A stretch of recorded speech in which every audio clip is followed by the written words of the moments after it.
Hey guys, Dan here at Reebok CrossFit Ramsay. Just wanted to go over some squats, some basic squats. The squat is the biggest fundamental movement of CrossFit. So I'm going to demonstrate a couple squats real quick right here from the front view, just like such.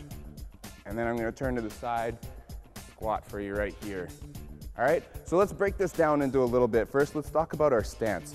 We want our stance about shoulder width apart, toes pointed forward. If it's comfortable for you, maybe slightly turned out. What we don't want to see is the extreme version of that, okay? So, that good stance, we're gonna call this our squat stance, all right? The first thing I want everybody to do is squeeze their tummy, all right? Like someone's about to just punch you as hard as you can in your stomach. So squeeze this nice and tight. I'm gonna initiate the squat by pushing my hips back, all right? I'm still squeezing my belly nice and tight. My hips go back, my knees go out. I'm gonna reach forward and sit straight down, all right? Just like that. I wanna show this from the side so I can show proper depth, all right? Same thing, squeeze the belly tight, hips go back, all right? What I'm looking for in depth right here is my hip crease is below the top of my knee, all right? I don't need to go all the way down. As you can see, this is gonna let my back round just like such. We don't want that, okay?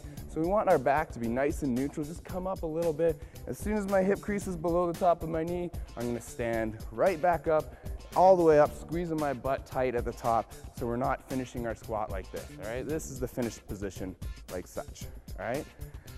Back from the front, I wanna talk about our knees, all right? Our knees need to track out over our feet.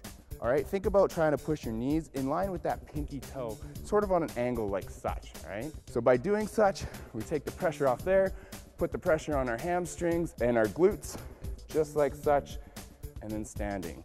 Allows our hips and our pelvis to open. That way our femur bones, the biggest bone in our body, can move out of the way and allow our body to come down. So again, squatting, knees are going out, sitting nice and squat down, and then stand, all right? The last thing I want to talk about is where the weight is on our foot, okay? So on our foot, we're looking for the weight to be in our heels, but our toes are on the ground, all right? So I don't want to squat like this, so that's not a very good balance, all right? With my toes in the air, not a very good balance at all. What I want is to think about the weight's in my heels, but I'm driving just my big toe. So if this was my foot, I'm gonna try and drive just my big toe into the ground, all right? Same thing, pushing my butt back, knees go out, sitting down, and standing, all right? From the side, butt back, sitting down, standing, okay? All right, guys, that's it. I'm Dan from Reebok CrossFit Ramsay. Stay tuned for future videos. They're coming out every week.